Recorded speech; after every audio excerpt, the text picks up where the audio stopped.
Fresh from an enthralling Champions League victory over PSG, Man City welcome fellow high flyers West Ham to the Etihad for Sunday's big Premier League top four battle.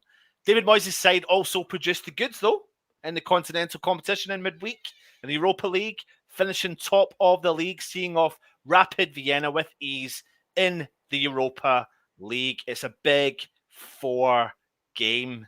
Matt, can you believe we're saying that just now? We're saying it.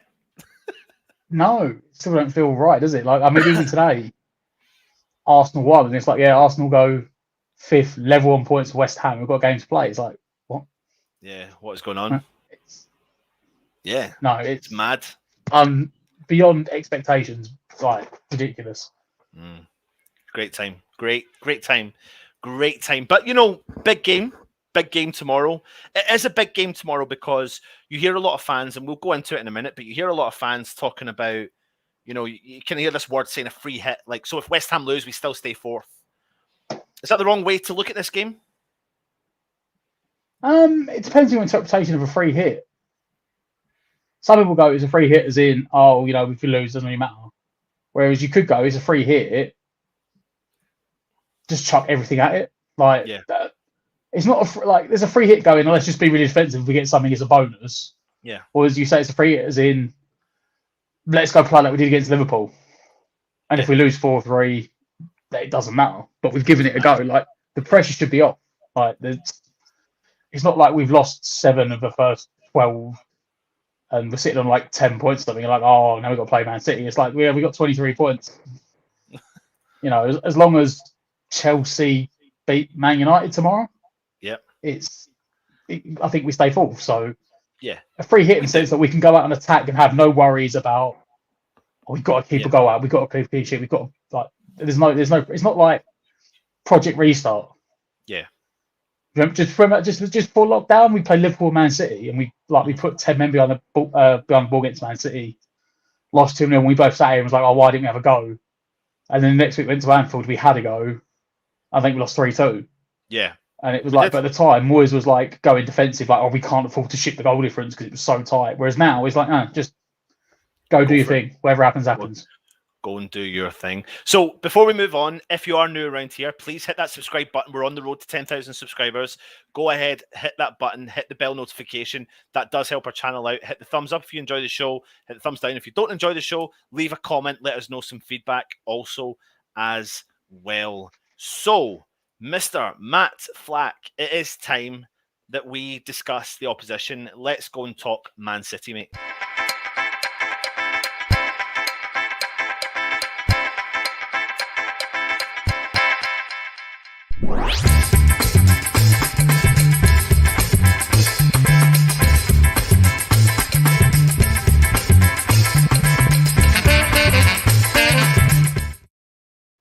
Now, we don't have an away fan today, Matt. Have I let you down? Have I let everyone down? Nah, it's you know what, it is what it is. Well, listen, it's hard to go every week, every single game, and listen. To be honest, we had a Man City fan on for the League Cup game. He was great. He was going to come back on, but he couldn't come back on. Something happened. Personal thing at home happened. That's what totally cool. That's what happens. Then, you know, I thought outside the box and thought, let's bring on an ex-legend who's playing for both clubs. He's been on several times with us before. However, for the weekend, he struggles because he does some work at the weekend. So we couldn't get Ian Bishop on as well. That was the plan. He's been on several times. I thought it would have been good for the preview. So you've just got myself and Matt. So, mate, we're talking about Man City, high flyers. Did you watch the game against PSG and how did you think they played? I saw bits of it. I didn't watch a lot of it. I did see bits of it, but Man City, you know what? Man City just Man City. I don't think I'd even need to watch the game to know the way they line up, the way they played. They treated the game with more respect than you'd expect. I know they've rested a lot of players in the weekend game before. They always play a 4-3-3, two centre backs, attacking fullbacks. So this is the lineup that they put out last time out in the Premier League. 4-3-3 attacking fullbacks. Yeah. That was the team I was talking about. That's the team they rotated round a bit. They brought the kid in, Palmer. He actually looked pretty decent, like not to get a goal. Got their Stones, Laporte, so they rested Diaz. Cancelo is pretty much the main left back these days. Bernardo Silva, Rodri, Gundogan, Foden, Sterling. That even look at that team. I think that's their rotated team.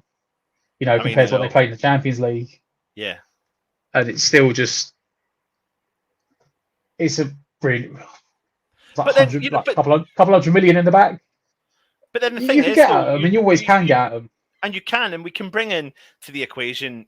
We played them in the League Cup the last time out. So normally I do the Premier League last time out, but Stel's been doing the videos recently, so I'll let him do it, and let's take a look and see what happened the last time we did play them.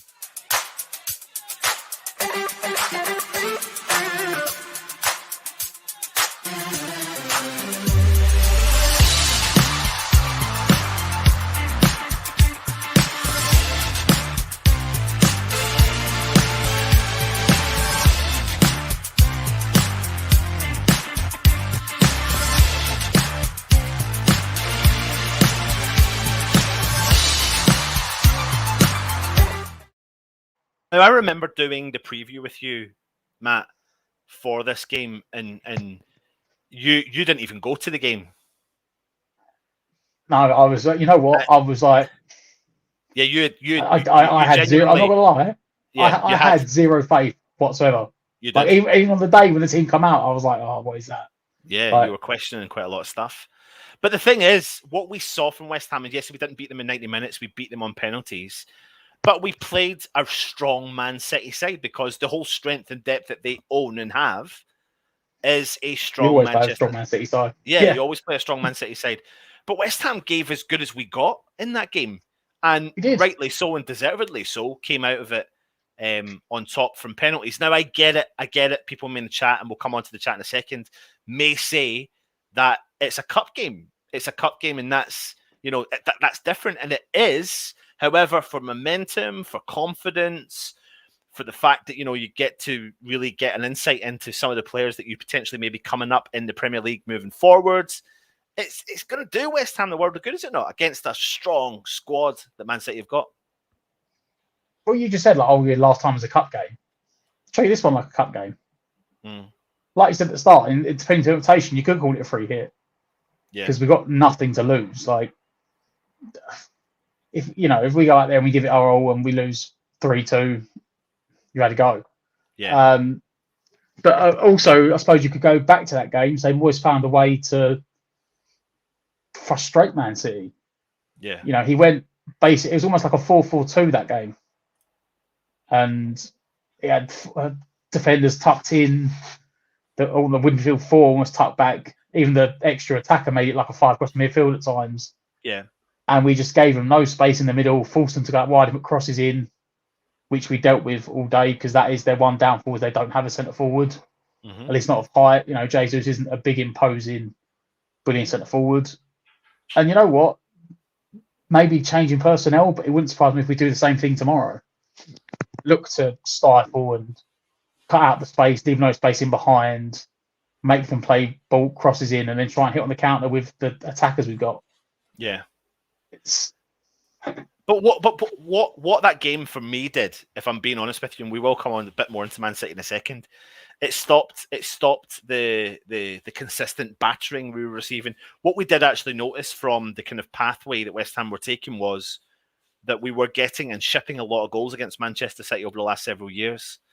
And then suddenly we were just getting defeated, and just by 1 or 2 goals rather than the 5 goals. suddenly then to see West Ham trying to compete and pushing at Man City. And like you said, Matt, going all the way back to the game pre first lockdown, that was the game that really kind of enlightened our eyes to the problems at West Ham. We handed the game to Man City. We turned up. It wasn't the fact that Man City outplayed us. It was the fact that literally we went, there you go. There's the 3 points. Yeah, we did. And like you said, you can see, even the game last year, I thought we drew 1-1 at home and we lost 2-1 away and was unlucky to lose that one.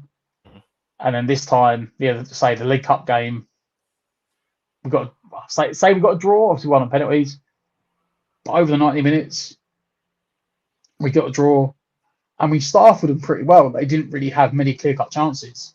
Yeah, I do wonder if that might be Moyes' tactic again tomorrow, because that is it's a thing they can exploit, Man City, because they do have good attacking fullbacks. However, they don't have the height in the box at all. Yeah. No matter who they put in that front three, who they put in a midfield three, they're not going to have the height to attack crosses. So West Ham will be quite happy to, you don't want to let them play their tick-attacker through the middle, because then you will literally get torn apart. And they do it against everyone. Absolutely. Here's some Opta stats. Then this is why I'm glad West Ham got that victory over the line. Manchester City have won 9 of our 10 Premier League games against West Ham under Pep, drawing 1, scoring 28, and conceding just 5 in those matches in total. I mean, that stat alone is scary to hear that. West Ham have won just one of our last 15 Premier League away games against Manchester City, winning 2-1 September 2015 under Slaven Bilic. I think Victor Moses got on the goal sheet that day as well from distance. Having scored in 20 consecutive meetings with West Ham in all competitions, Man City drew 0-0 against West Ham in our last meeting in the League Cup back in October, like we said, before being eliminated in penalties. And West Ham have taken just 5 points from 75 available in the Premier League away games against reigning champions, with the 1 victory coming at Manchester United in December 2001. So lots of kind of negative stats there, but that is talking a lot about the West Ham of old. But before we come on to the West Ham of new, let's talk about some team news that's coming out of Manchester City. One man we know that's not going to make the game tomorrow, the big player himself, Kevin De Bruyne. Is that a blessing in disguise, or is that me just trying to find some positive from a situation? No, that is genuinely massive. That is massive news, because as good as they are, he is on his day in his position, he's the best in the world. Yeah. I think if we go back to that game, it might have been that game before lockdown when we lost 2-0. And it wasn't even about we gave away the game because we went so defensive, but actually, even in that game, we got undone by 2 phenomenal passes from De Bruyne. Yeah, absolutely. And if it hadn't been on the pitch that day, we probably would have got a point. Yeah. Been negative, boring football, we would have got a point. So, yeah, if he's not fit, of course he can't play. He's it's COVID, wasn't it? He's COVID, so he's not going to be there. Yeah. I think this is his last game. So no, obviously, whoever they bring in to replace him, probably Bernardo Silva or Gundogan, still both phenomenal players. That's the thing. They're not what they have. Yeah, they're still not that little bit different. They're still not just that bit of quality. De Bruyne can unlock any defense in the world just one pass, and he's done that to us multiple times over the years. Those guys step up to Bernardo Silva or Gundogan, and they're still world-class players, but they're still not in the same class as De Bruyne. So no, it's a massive positive if he's not playing. No. Absolutely, mate. On top of that, it looks like Man City are going to give late fitness tests to Jack Grealish and Phil Foden. I mean, what do you think so far of Jack Grealish? Taken away from the fact that everyone thinks he's the biggest, Tom Daley-esque diver for the Great Britain Olympic team. It's the best way I could try and be nice and describe him is he was like when we had Carlos Tevez. When Carlos Tevez played for us, he was like the big fish in the small pond. and he got to do what he wanted. And every week he was pulling up, like especially when we had the Great Escape, and Tevez was like scoring every other game, getting involved, getting assists. Everyone was looking at him, and then he went to Man United, and it was like he was like the third choice because you had Rooney and Ronaldo. Obviously, Grealish was pulling up trees at Villa. They're not the same without him this season. I know they've just won two on the bounce. They were the new manager bounce with Gerrard, but when we played them, like they lacked ideas without Grealish in that team. And he's not set the world alight there. But then again, it's hard to set the world alight when you're playing in a team that's worth £1 billion, like £1 billion. He's still a fantastic talent. If he plays tomorrow, we'll have to give him the same treatment we gave him when he played for Aston Villa. You know, keep him out wide, try and double up on him, don't give him any space. Yeah. But if he doesn't play, Sterling will probably just walk in. Yeah. So it's in some ways on current form, I'd probably rather see Grealish play because he's more technical, but he's not got that lightning quickness about him that Sterling has that normally harms us. So yeah, he'll get there and he will, and he'll find his place in the team. It just highlights the strength and depth that they've got. Phil Foden, though, you know, we know the quality player he is. We've seen what he's done for England in the summer. We've seen what he's doing at Manchester City. If he is missing, again, we know they've got the backup players there. Is that a big loss, though, for someone like Man City? Foden, the way he's playing now, and the way that Pep's developed him, like he is basically their new David Silva, and he is again. If they miss him and De Bruyne, they're going to miss a lot of their creativity through the middle. You know, he the level he's playing at now is probably where they expect Jack Grealish to be, but he's not there yet.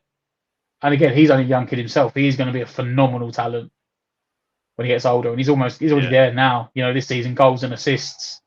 So if they have the three of them out, that is going to be a big loss for them because that is a lot of creativity and a lot of goals missing from their team. Yep, absolutely. For the season, though, Man City have played 12. They've won 8.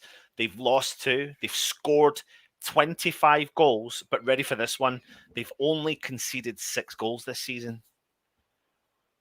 They've only conceded 6 goals. Who's that down to? What's that down to? They've got some decent centre-backs. They've finally thrown enough money at players to find ones that work. Laporte is a phenomenal left-sided centre-back. Mm-hmm. You know, I think he gave up his French nationality to go play for Spain. That's probably because there's so many quality French centre-backs. Yeah. And then the guy that I really liked that they brought in last year, big money, was Ruben Diaz. Yeah, look, it's almost like Laporte's the ball-playing centre-back, and then Diaz is like the no-nonsense centre-back. Yeah. And then they've always had Kyle Walker, and Kyle Walker is Kyle Walker. You can get at him, but you better be quick because even at his age, I don't know, he must be coming up to late 20s by now. He's still probably the fastest player in the league. Yeah, absolutely. So, you know, he'll always get forward, he'll always get back, and you think you've got the time, and he appears and tackles you. And if he doesn't, they've got the 2 centre back, and then they brought in Cancelo, which everyone thought was a strange one because he is a right back. Yeah, but I don't know if you saw the assist he got last weekend. Yeah, it's phenomenal. He's actually outside of the boot. He's actually sitting with 3 assists for the season. He's got the most passes for Man City with 964 for this season. He's had the most shots for Manchester City with 27.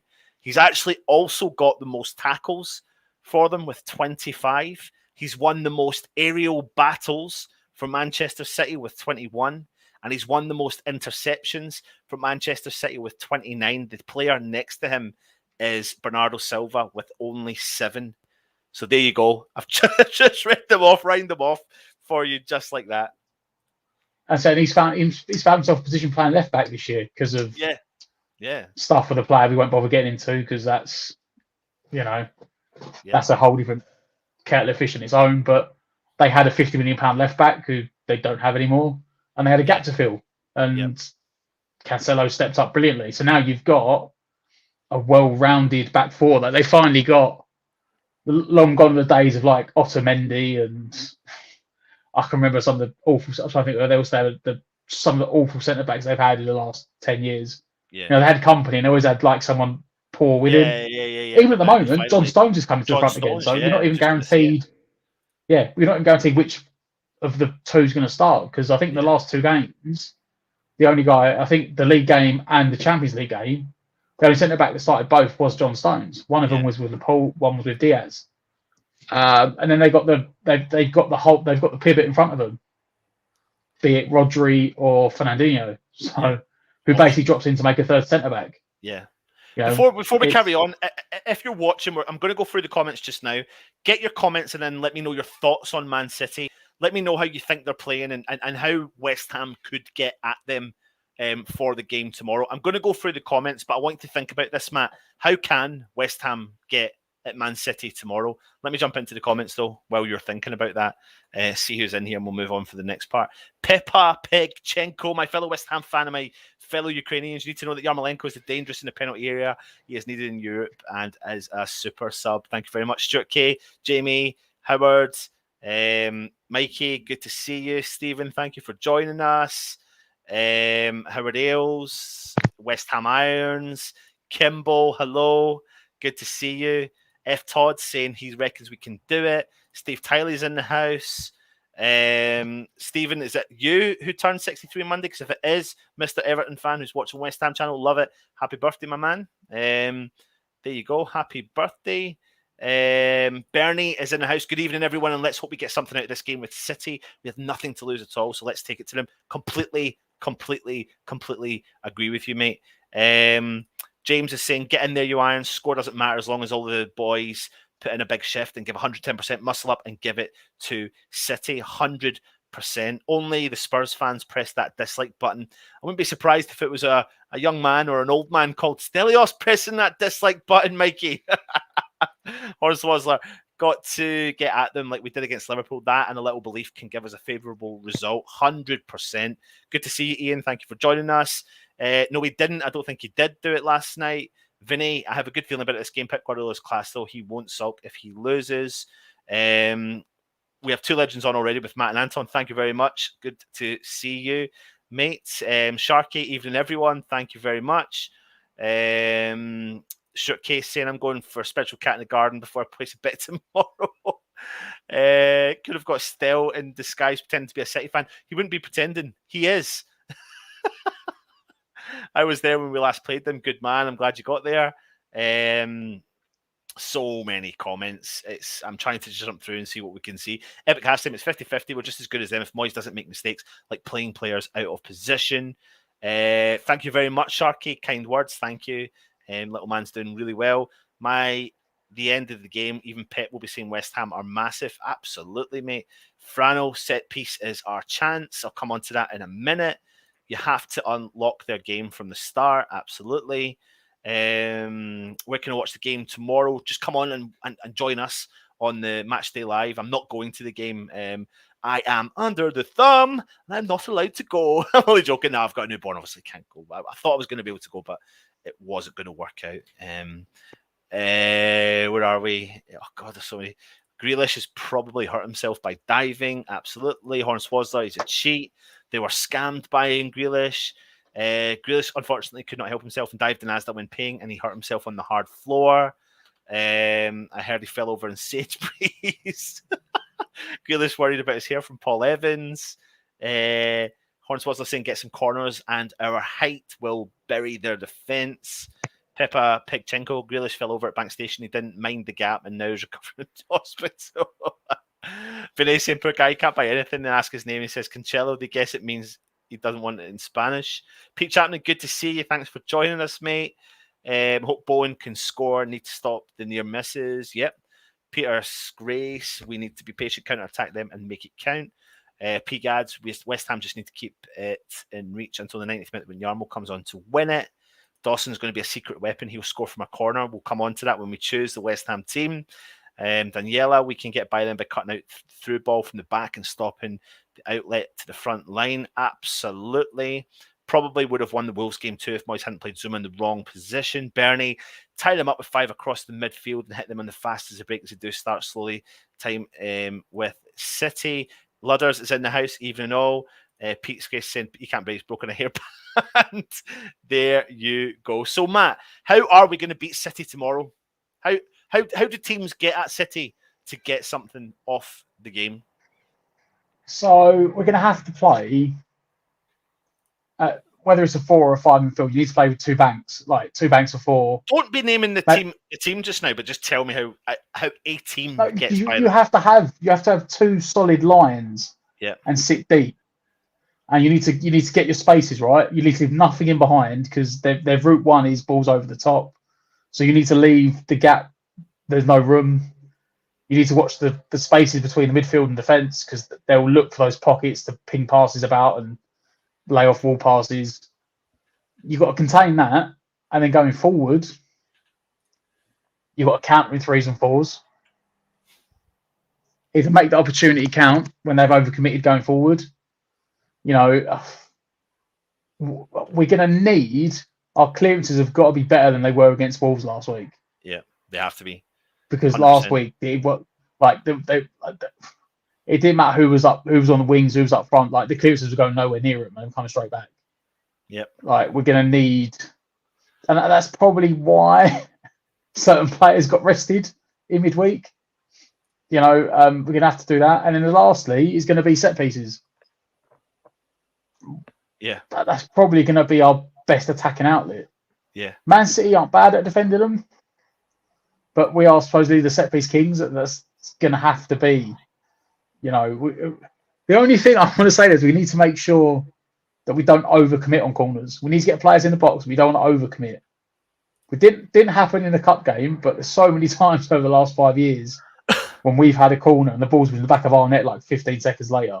Yeah, because they can counter, and it's the pace that they can counter at, which is frightening pace, isn't it? It's frightening pace. So, but yeah. It's going to be tight at the back. Don't give them space. Make sure you've got your spaces right. Don't leave any gaps in the lines. Counter attack in 3s and 4s. You can get the corner or win the free kick if you can't get a shot on goal and set up for a set piece. No, it won't be that common. Brexit football, mate. Brexit football's have to try and win the game tomorrow. Yeah, absolutely. Get set pieces. There you go. Hornswozzler's agreeing with you 100%. But listen, mate, without an away fan on, I think we've given enough time to Man City. So I think it is time we talk about our beloved West Ham. Let's talk West Ham, mate.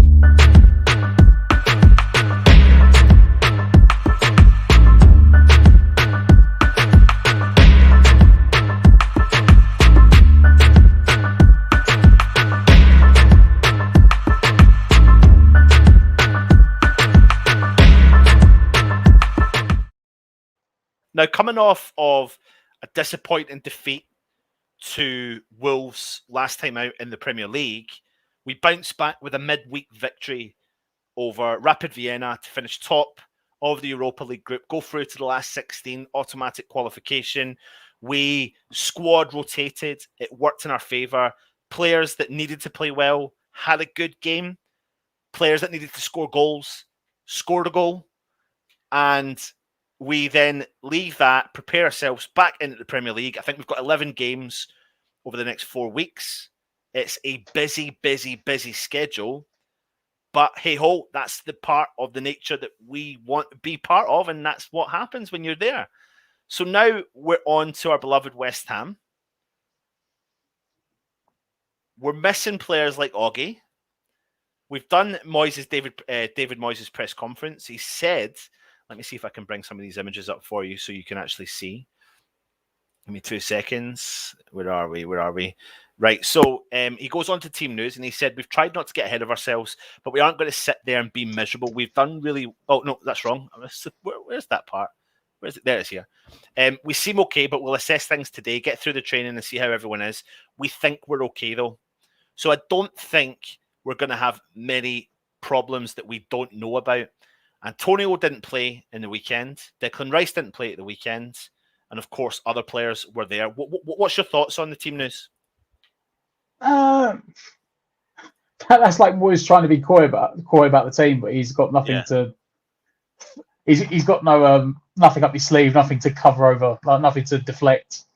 Normally he's got, we've had a couple of nibbles and this and that, but by the sounds of it, he's like, everyone's fine. There might be something wrong, but no. Like, That is it. That's Moyes basically trying to say everything's fine without saying it. Yeah. Doesn't want to give away. Yeah, everyone's fit. That's what I say. That's him. Just everyone's fit. Everyone's fine. There's nothing. And this is in a last minute injuries in the warm up. Touch wood. Apart from that, then there's nothing to worry about. Cool. Excellent. Let's move on to the next part. He says he talks about Man City v PSG. He said it was an incredible game of football, probably one of the best I've seen in a long time. And then he goes on to talk about Mikel Antonio and how he could impact the game. He said it'll probably cause him a different problems than Messi would do, but they've shown exactly what they are, and everybody's trying to aspire to be at their level. That takes time, and they've got a great team and a great manager. Now, he has got a point here, right? There's no ifs or buts about it, Matt. And it's not about going, how can you mention Messi and Antonio in the same limelight, but you get the gist of what I'm trying to say here. You're talking about a player that is so unorthodox. He doesn't know what he does. I don't know how many more times we need to say it. He's due a good game. Sorry, not a good game. Not a good game. I think he's been underestimated in the last few games, to be honest. I think that his work rate goes missing from the fans. I think that West Ham play like Wolves. I'll maybe push Wolves aside because I think they learned how to play against Antonio, possibly down to the fact that they've got Traore in their team, who's reasonably similar. I don't know if it was yourself that mentioned that, but that could be a factor as to why they nullified any form of threat from Antonio. He's rested. He's not jet lagged anymore. He's back with the squads. How important is he going to be against the likes of the big defenders that Man City are? He's going to have a massive job to do, like a massive job, because he's not only we're talking about like going forward, but like we said the game last week against Wolves wasn't his fault, but in the first half, just none of the clearances were anywhere near him. Yeah. So he had no chance of controlling it, and it was coming straight back again. The game tomorrow, he said he's had that bit of extra rest this week, so he should be fresher. But he's going to need to chasing them balls that are going wide of him. Yeah. He's going to need to be occupying the defenders and make sure that ball don't come straight back. Yeah. Even if he doesn't get it and they have to go back to the goalkeeper, gives you 10 seconds breathing. He's going to need to be on his game. Yeah. And like you said, I think he's probably got a bit of stick because he hasn't scored for a couple of games. He had that flying start at the start of the season, and it's sort of dried up for him a bit recently. But it's dried up recently, though.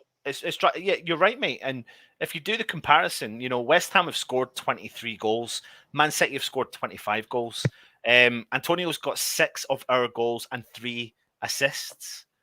He's been involved in 9 goals of the majority of our goals. He's nearly involved with he's about 40% of West Ham goals this season. So it's a good return. He's sitting top of the rankings for shots, 38 shots. And this is what's quite funny, though.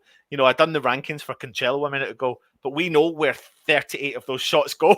Most of those shots they all go to Rosette. So, but hey ho, at least he's trying 100%. And he's been involved with 6 offsides. He's got the most offsides in a West Ham shirt. But he is going to be heavily important for West Ham. Now, let's take a look at West Ham's stats as a whole for the season. We've played 12, as have Manchester City. We've won 7. Manchester City have won 8. We've lost 3. Manchester City have lost 2. They've scored 25. We've scored 23. The big part here, like I said earlier on, is we've conceded 14 and they've conceded 6. They've had 8 clean sheets to our 3 clean sheets. We could be doing with a clean sheet, although we're talking about Manchester City, right? So we need to put things into perspective 100%. But listen, what we do is we do talk about West Ham and we go start to build the team. So I'm going to ask you in the chat to start naming your starting 11 for the game tomorrow. Myself and Matt will go in and discuss the team and build it for you as we are talking to you live.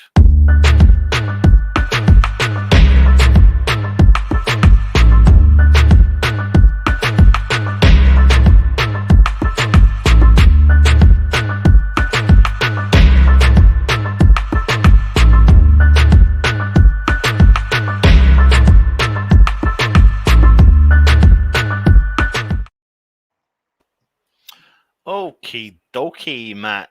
Let's go in and build our team. You ready for this? Yeah, let's go. Right. So I've heard some people calling for a change in the goalkeeper. This seems to be a reasonable topic again of conversation. But I don't know where you're at with this. What's the justification, if at all any, for why we would change it in the Premier League? You know what? Earlier in the season, I think Fabianski was playing quite poorly, and I was calling for it to be changed. But recently, he hasn't actually done anything wrong. Yeah. I think it's because people are just saying like Areola. In fairness, Areola probably is the better goalkeeper now. Fabianski's probably just now starting to be on the decline. 36, pushing 37. However, at this moment in time, I don't think Moyes is going to drop him because he hasn't done anything wrong. Right? Yeah. Until Fabianski has like a howler, I don't think he's going to drop him. Okay, so we're going to go with Mr. Lucas Fabianski. Let's put him in goal right there, protecting that goal. Now, let's move into the left back position. Creswell was rested against Vienna. So the options we've got here are really only Creswell and Masuaku. But before we even do that, are we going to play with 4 at the back? Or can you see West Ham changing our formation? I think he'll stay with the 4. Yeah, I think he will as well. Yep. Okay, then. In which case, I think we're just going to go with Creswell? The obvious.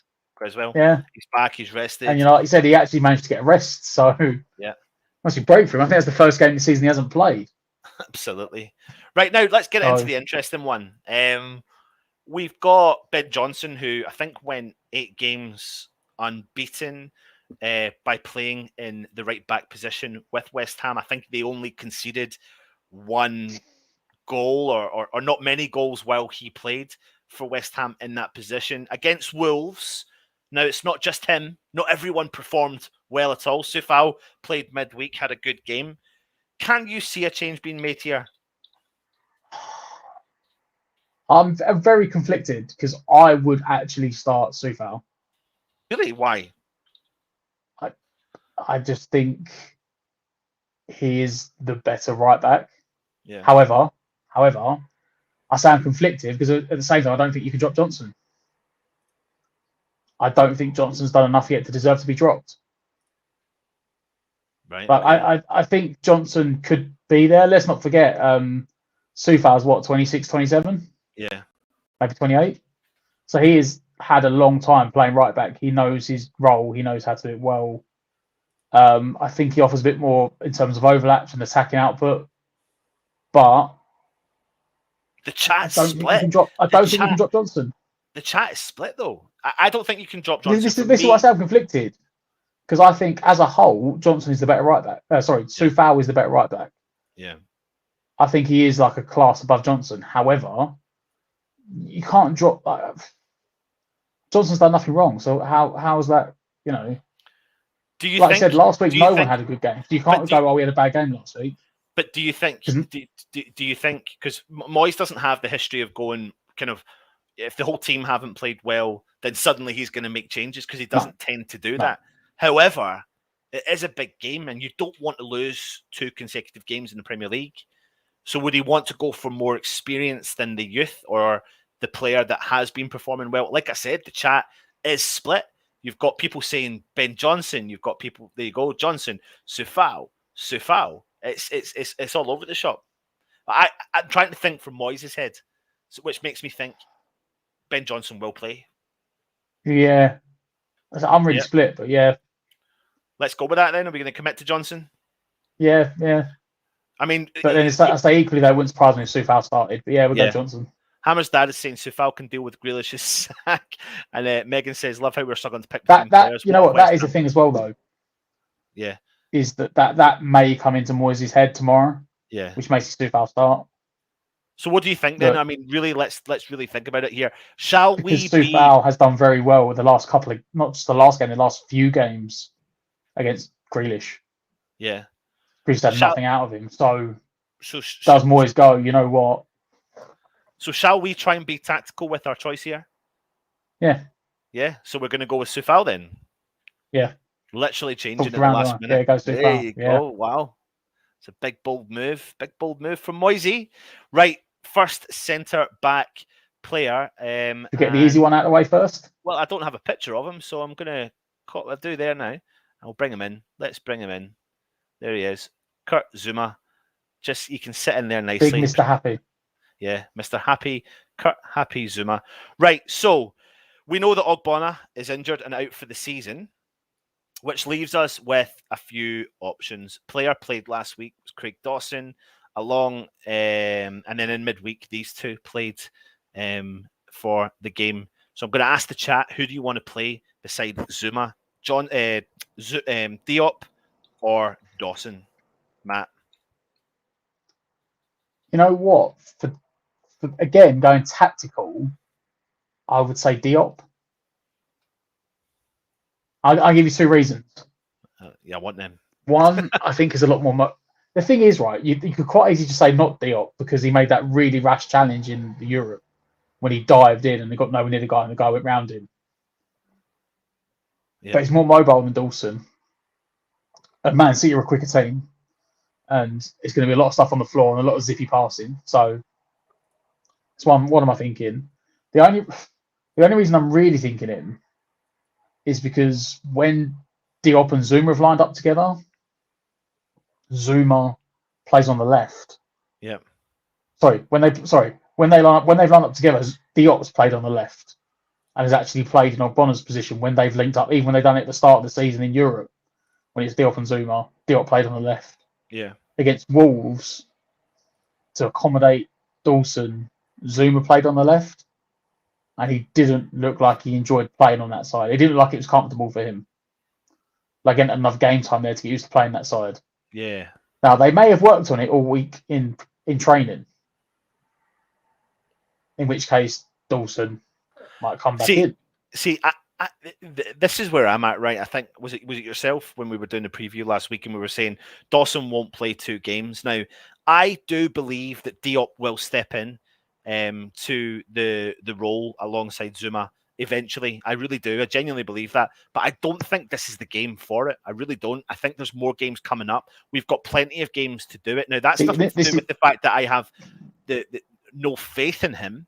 It's nothing to do with that. I think it's too big a game for West Ham to make such a drastic change in the back line because we don't want to lose 2 games in a row. Now, that doesn't mean we won't lose, but I think Dawson is obviously the more experienced one. Yes, Diop's played a lot of games for West Ham, but Dawson is blatantly the more experienced one. He's been involved in a successful and is involved in a successful West Ham squad, and he offers us a threat going forward, a set-piece threat, and he's quite possibly, Matt, probably the most dangerous one in that position. So, come on. Yeah, I mean, the only reason I would say I wouldn't play Dawson is because, like I said, he can't play 3 games in a week. And I'm also thinking about the fact that we could play again on Wednesday. Yeah. And Brighton are a team that chuck balls into the box and are actually quite good at getting on the end of them. But who's to say he can't play 3 games in a week? He could play 3 games in a week and then get rested. He's a professional footballer, mate. He is a professional footballer. I just think the balance between the two of them. You know what? Even if it meant that Soufal didn't play and Diop played and Johnson played, I still think he'd play. But again, look, we're trying to get in Moyes' head. You know what? Yeah. It wouldn't surprise me tomorrow if it come out and it's friggin' Johnson's, Dawson, Zuma, Creswell. But listen to this though, Matt. Look at this. Look at this from the chat, right? Bernie's saying it's Diop from me. He is faster than Dawson. Pete is saying Dawson, he is better than the opposition's box. Peter is saying Diop 100% scares the shit out of me. Dawson scares the shit out of me. Megan is saying Dawson makes less mistakes than Diop.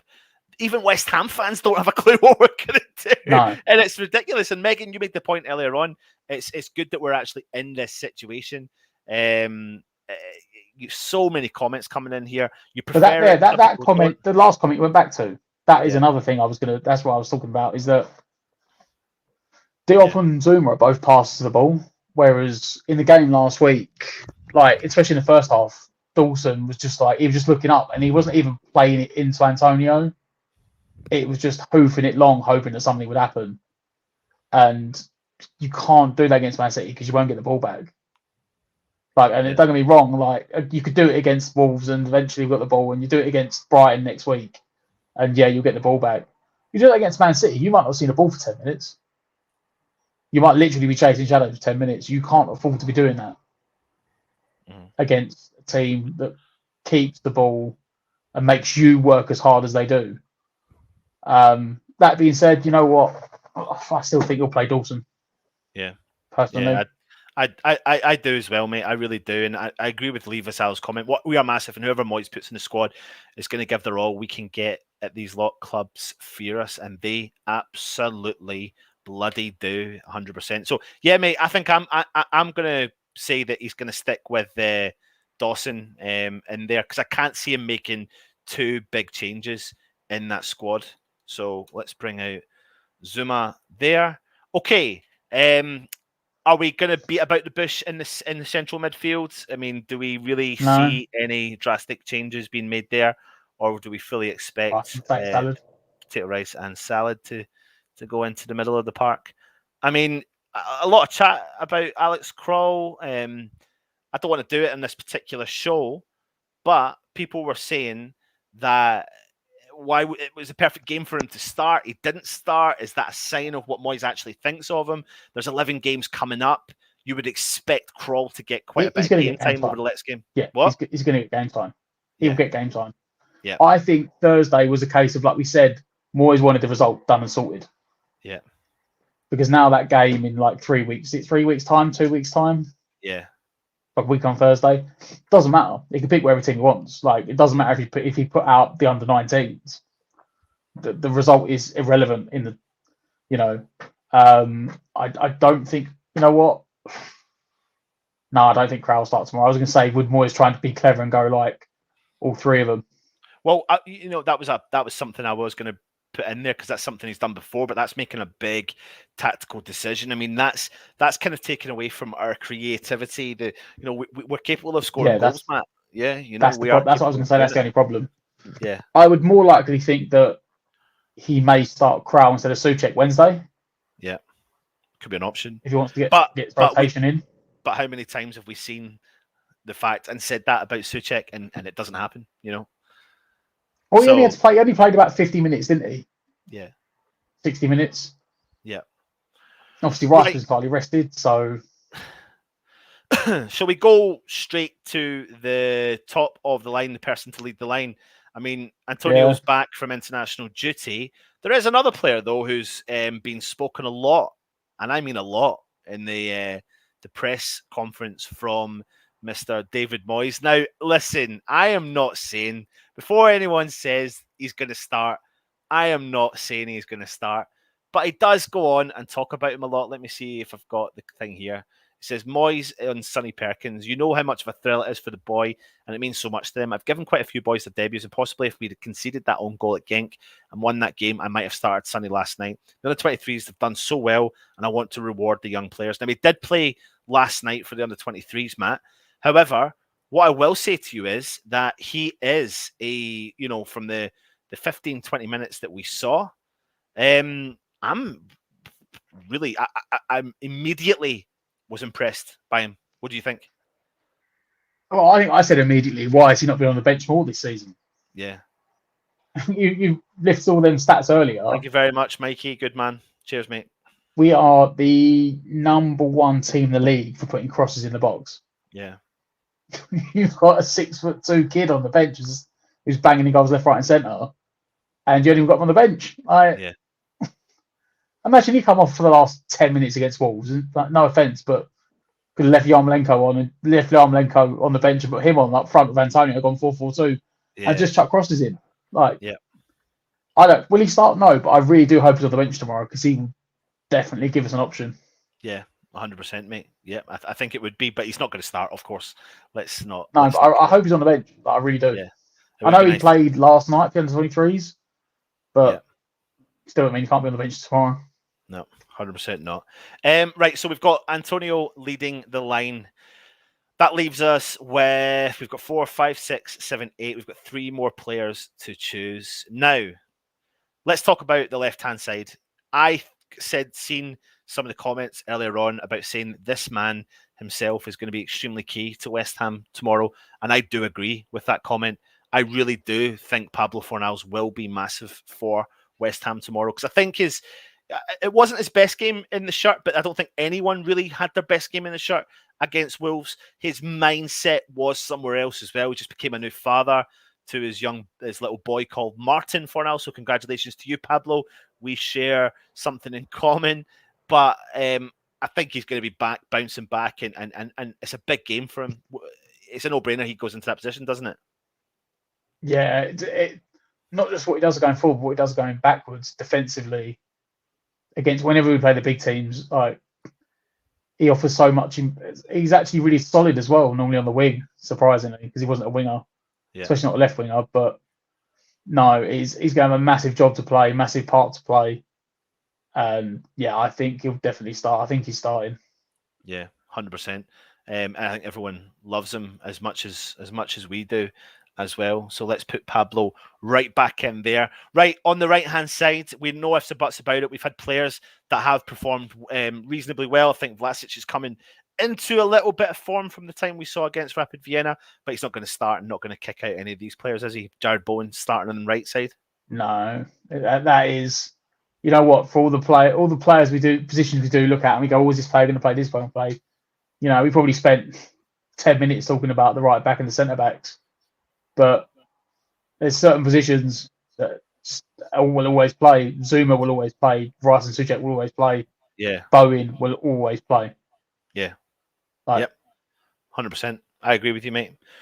Right, let's get into the nitty-gritty, because this is where I could see West Ham making a change. Now, Benrahma, come back off of international duty, didn't have his greatest of games in the hole, you could say. Now, a player that we all know Moyes likes and does rate is Lanzini, but we do have other options, mate. We do have other options. So players we can look at for this position could be a player like Vlasic, or you could even look at players like Yarmolenko. But am I reading too much into this, mate? What does everyone think in the chat? Does Benrahma maintain his position in the team, or does someone like Vlasic or Lanzini come in? Yarmolenko definitely no. Thank you very much, Frano. Very kind of you, mate. Thank you very much. Vlasic wouldn't be a bad idea, but I still think no. I think Benny will probably start. However, if he was going to swap it with anyone, it would probably be Lanzini. Yeah. I would actually like to see Vlasic in there, but so, I can't see it. I think that'd be like. And again, let's not forget, like I said, we're literally playing tomorrow afternoon and then Wednesday night. So it's almost like talking about rotation again and going, let's get our very, very best 11 on the pitch Sunday. And then if we do have any tired legs or any knocks, we could rotate round for the Brighton game. Yeah. You know, like you could see like a Vlasic or a Lanzini start against Brighton. Yeah. I don't know, mate. I don't know. I mean, for me, when I look at that lineup and I look at the recent performances between, you know, what Benrahma's been doing, and we all know that he likes and favors Lanzini a lot. I'm not saying he favors him, you know. I don't know how to explain it. It's like you've got a player in Lanzini who can be creative when he wants to be, but he can also offer us a deep lying position. And this could be the tactical switch that Moyes is looking at doing. This could be the tactical decision. I'm not digging out Benny here, but I think this is the only real position I see being changed. But I don't know what you think. I know what you're saying, because you could play Lanzini a bit like we're saying about you could play Krau. Yeah. Playing Lanzini and making it like a flat three would give you a bit more, gives you more men in the middle, and it still doesn't take away some of the creativity, because obviously Lanzini is a lot more creative than Krau. Yeah.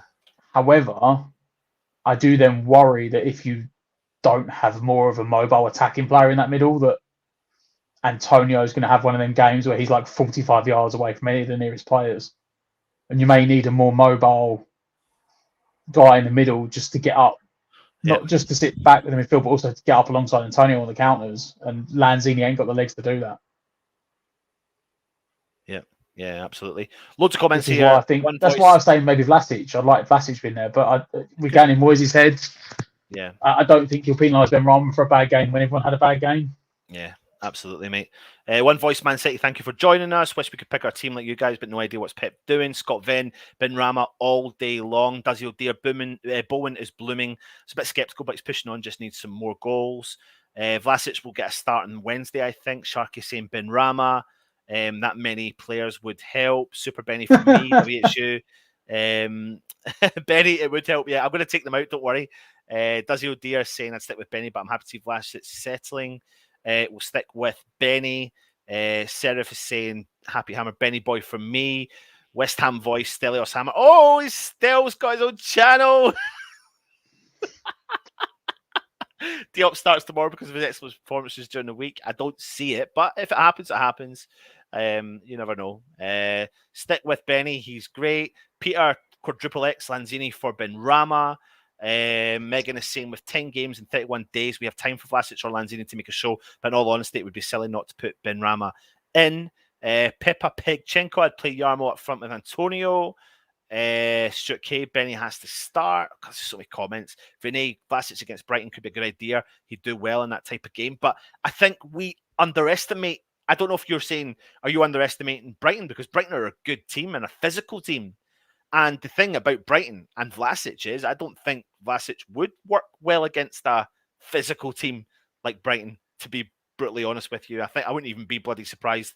I think Vlasic may work better with the kind of play and the style of play that that Man City have, but I don't think he will start that game either.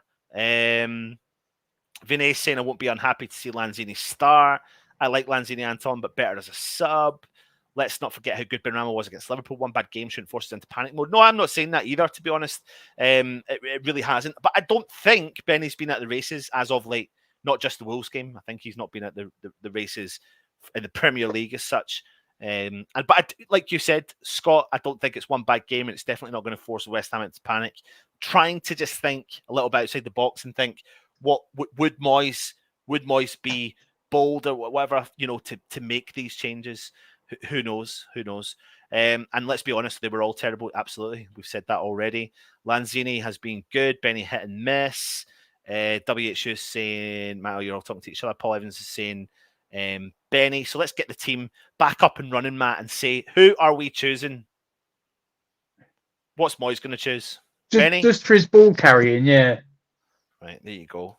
And there you go, everyone. There is our starting prediction 11. We're going with one change tomorrow, and that's Vladimir Sufal taking over Ben Johnson's position at the right back. West Ham playing a 4-2-3-1, however you want to look at it. But that is who we think will be happening tomorrow. Happy with that, Matt? Yeah. Cool. To be fair, I'll be happy with everything he puts out, Yeah. Yeah. But absolutely. I agree with you, mate. I agree with you. Still saying Dawson won't start. He's changed his name. Dawson won't start. He's such an idiot. Honestly, I can't imagine. Dawson won't start and Johnson will play. Yes, mate, but we listened to you for Vienna and you were saying Baptiste was starting and Perkins and Chesters was starting. Do you know what I mean? Come on. Yeah. English Yardie, City will push tomorrow. Might be able to get them on a counter-attack. Always respect our opponents, but not fear them. We want Diop. We want Diop. I don't care. As long as we get something from the game, I'll be happy. See who absolutely starts, definitely. Right, listen, it's time to move on and get your predictions in. So put your predictions in the chat. We'll go through them and let us know your thoughts for it as well.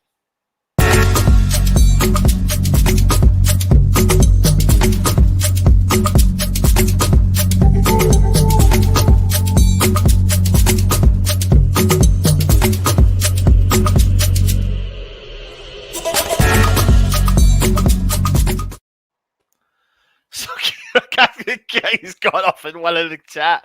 He's gone off one in the chat, honestly. Oh, I love it. He's just like, Matt, what am I doing, mate? What are we doing? We're just sitting here fishing. Get your predictions in. Let us know your thoughts. Mr. Matt Flack, what do you think the score will be tomorrow at the Etihad against Man City? I don't even know what time the kickoff is. 2:00. 2:00 kickoff. Oh, I can't wait to tell the missus. But it's not the Sky game. It's not. I can't Which wait is, to tell the missus it's a 2:00 game tomorrow.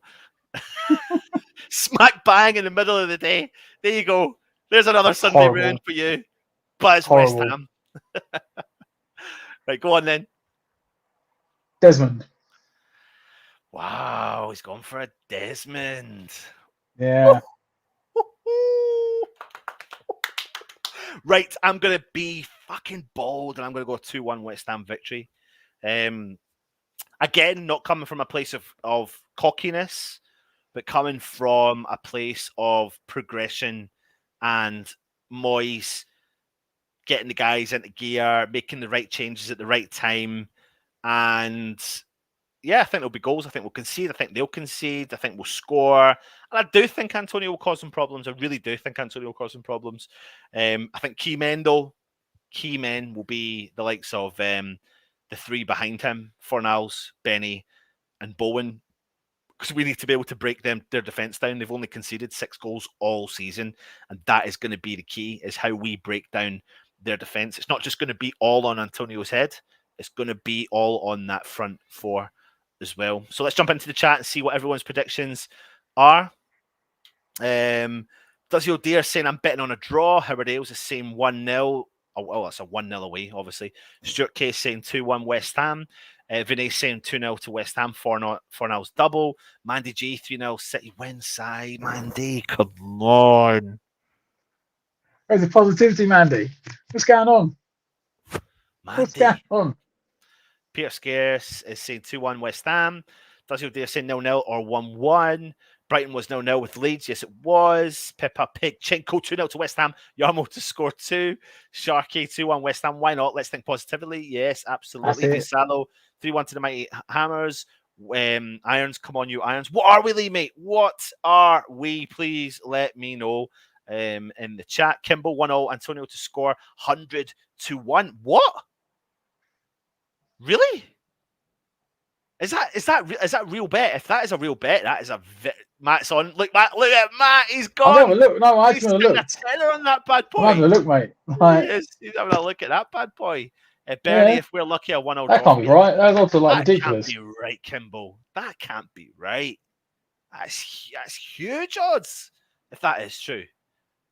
Desmond from Double Think, thank you for joining us. 100-1. What exactly, Mandy G? I'm baffled at that. Man City 1, West Ham 2, Dawson hat trick. All right, okay, I've just got it. And a Walker red card. WHU58 would love to see Bowen and Antonio swapping positions. 12 draw. Hammer's dad 3-1 Dawson hat trick. Or Sosler 0-0. Megan is saying 1-0 West Ham. Every away game I've been to this season, we've won 1-0. So it has to happen, please, Megan. And hopefully you're a good luck charm. Epic Hashtime kicks in with his 10-0 victory. English Yardie 1-0. I'm never going to go against us, but probably 1-0 West Ham. We will nick it. Daniela saying I'm hoping for a 2-1 cheeky victory.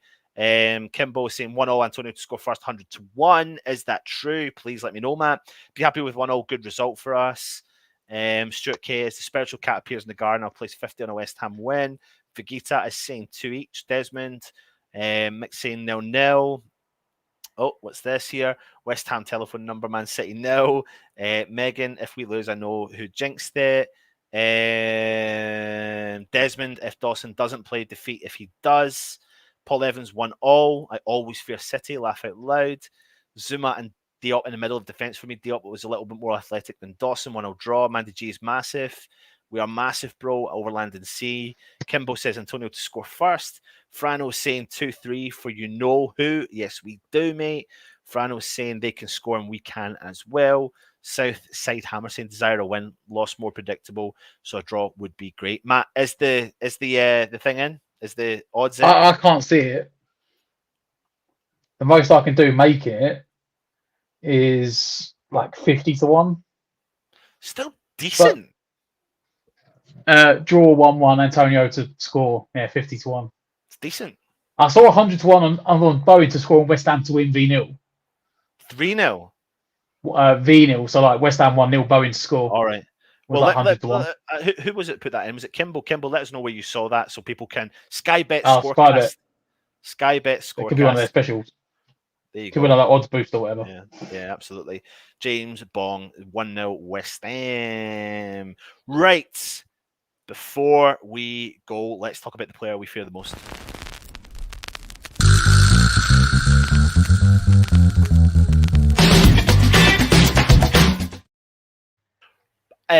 Before we even do that, join us tomorrow for the Matchday Live. Kickoff's 2:00. I don't know who's in the chat, but we'll try and go on a bit earlier than we normally do. Matt, you around tomorrow? Maybe. Oh no! Might be late. Oh, you're not I've had to do a thing because of work, so maybe. Right. So we'll see. I'll put messages out. Keep an eye on the channel tomorrow. It will either be early doors, as in like 1:45, or 1, or 1:30. There you go. That's why you need to hit the bell notification. We're doing a stealth. Some point between 12:45 and 1:45. That's why the show will start. That's why you need to hit the bell notification, because that will let you know and alert you to when our show starts. Anyway, who is the player you fear the most from Man City, Matt? Yeah, well, it's actually a hard one because there's so many. That I'm like, you know, I'd always say De Bruyne. De Bruyne's not playing. I'd then say Foden. Foden's not playing. Or might not be playing, so that's a bit. Mahrez, if he turns up, if he turns up, he's a very hit and miss player. I think the guy we had on last time for the cup game said that. He said, you know, Mahrez will either turn up and play really well and score 2 goals, which won't be wrong in the game at all, which is what he had last time. So, I'll go Mahrez, unless Foden's playing, and then I'll go Foden. Who should they fear the most?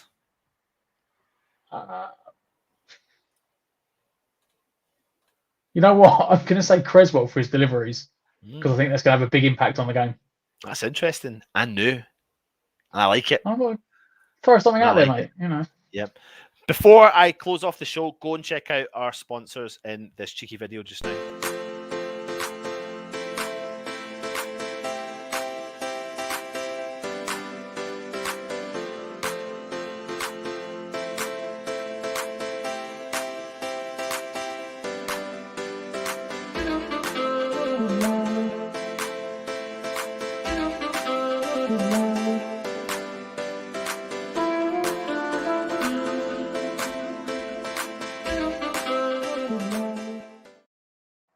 Not bad for a small channel, isn't it? Not bad for a small West Ham channel. Partners, sponsors coming out of our ears. Love it. So, yeah, go and check them out. I think there's a really good competition. I don't know if it's the Canio. I think that ended tonight. So we should hear of a new competition for football prizes coming out tomorrow. Or it should be out immediately. So we will get involved on that on the Scorecast double boost, double chance. Good luck if you get on it. There you go, Mandy. You're. So yeah, thank you very much for joining us. That's the end of our Matchday build-up. Like I said, join us tomorrow for the Matchday Live. You should have a full whack of guests coming on tomorrow, so hopefully you will enjoy it, and hopefully we can turn up to Etihad and get something from the game. Matt, any last words? You know what? Let's just. If we get smashed tomorrow, let's not all jump on Twitter and be dramatic as usual and think it's the end of the world. So at the end of the day, it is Man City. Yeah. When they want to be, they are, but they can be the best team in the world. So as long as the boys have a go and give it their all, let's just get behind them. And if we lose, we move on to the next one. But let's go out and hope we get a win. Yep, absolutely. And sometimes what we do is we do thank all the members of the channel. So if you are a member of the channel, we do appreciate it for helping us invest into the channel. Again, we've got a new website coming up very, very shortly. It's going to be all singing, all dancing. We look forward to doing it. But anyway, thank you for doing it. Subscribe, like, and comment as much as you possibly can. And if you want to be a member, you can as well. But what we do at the end of these videos is we do thank you for being a member. So here you go. And we'll see you tomorrow for the Matchday Live. Take it easy. Come on, you Irons.